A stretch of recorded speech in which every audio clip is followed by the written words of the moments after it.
Hi guys, welcome back.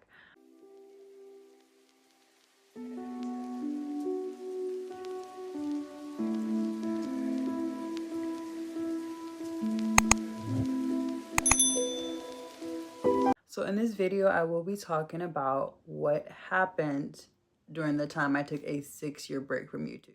I was just barely getting started when the next thing you know, I was homeless with an addiction and in an abusive relationship. Yeah. It seems now that it progressively got worse with time. But if you have a chance, go watch my last few videos from my previous channel. You may see some of the signs of where things started to turn, but not entirely too much because I will only show you what I will allow. You can find my old YouTube channel under the username YazzyG's, FYI. Okay, let's get into it. I was in an 8-year relationship.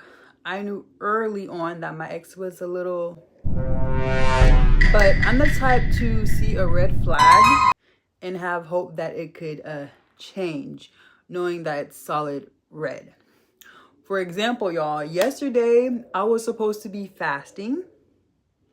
Mind you, I decided to order Chipotle for pickup through Uber Eats. And I ordered extra meat, but for some reason, halfway through, I'm like, this is smacking, but where is the meat? They, in fact, did not include my meat and had the nerve to tell me that I didn't order any, which is crazy work. Oddly enough, the Lord will convict you when you're doing something you know you're not supposed to be doing, which is just a matter of reflection on my part. Hence the title, I lost my AirPods. Again, because I went shopping knowing I was supposed to be saving. Anyhow, within my last relationship, I constantly was the one that was providing, had a consistent job. So I knew it would affect the relationship, but I wasn't trying to let it affect me.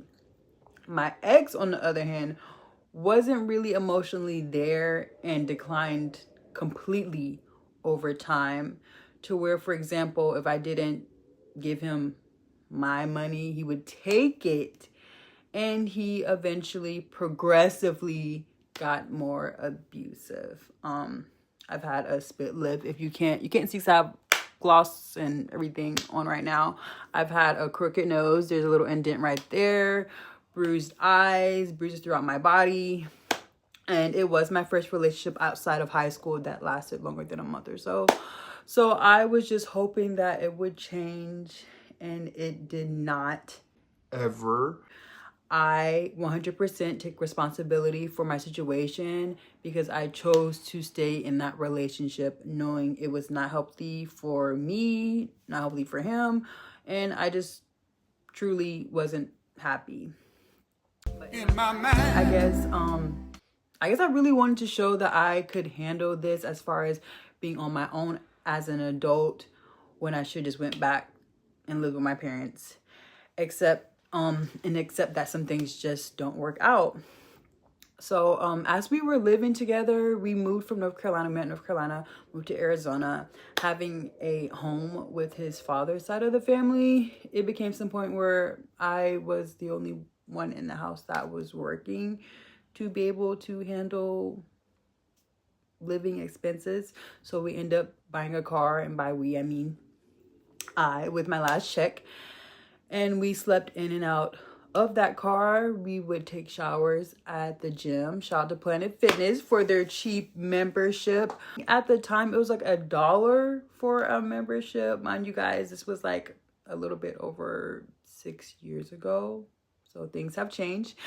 In that midst of that time frame, someone came into the house and they had Perk 30s, which is fake Percocets laced with fentanyl, in which my ex ended up indulging in, and he kept asking me to as well for a week and a half.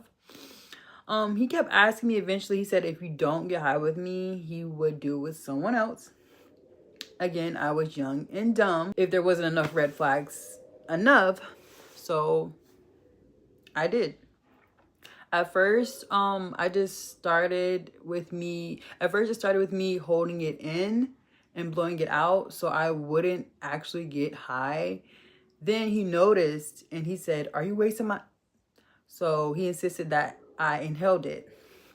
I remember getting high in the bathroom while we're taking a shower and throwing up, and him telling me to hit it again so I could feel better. Eventually, I was hooked and we were homeless. I lost my car. I lost everything. Literally, when I say I lost everything, I mean everything you could think of. Clothes, shoes. I had a passport, my ID. We would lose each other. I was on my own for days. And it was literally the worst experience of my entire life.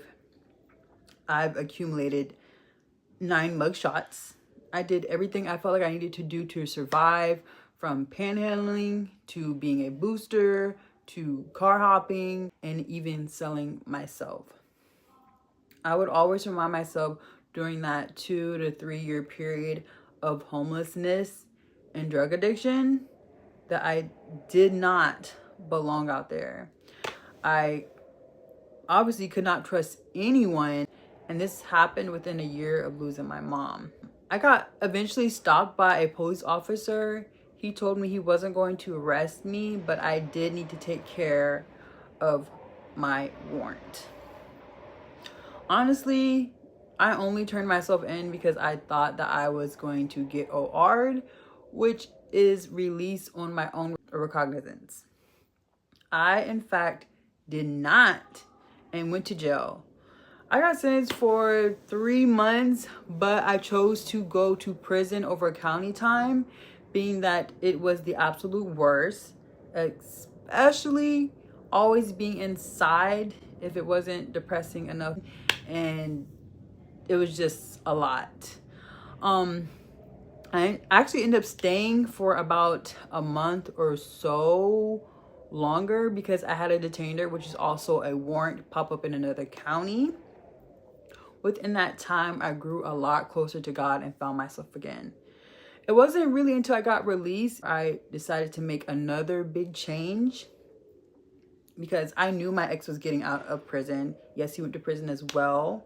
I think we went around at the same time, but he's getting out a month after me, and I would be done with my parole. So I could have stayed in Arizona, but I made the decision to move to Texas, which I am at today, to be with my family and start a new life for myself. I have had nothing but more and more opportunities.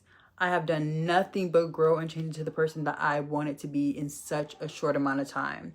And I'm so grateful. I have friends and healthy relationships with my family. And again, I'm so thankful for my relationship with God that is constantly growing. I have a church home. I'm even in the choir. So this message was not just for me to explain my history or what brought me to where I'm at today. It was also for other people that are fighting addiction or homelessness or whatever battle that they're trying to overcome. I was not only on perk 30s, blues, whatever you want to call it, but also on crystal meth, which is one of the most addictive drugs. Only 2% of people who use this substance actually stays sober. Hi, I am that 2%. Thank you so much for taking the time to watch my video, and I hope that this reaches who it needs to reach. Don't forget to like, comment, and subscribe. Please hit that notification bell. Thank you so much for watching. Bye.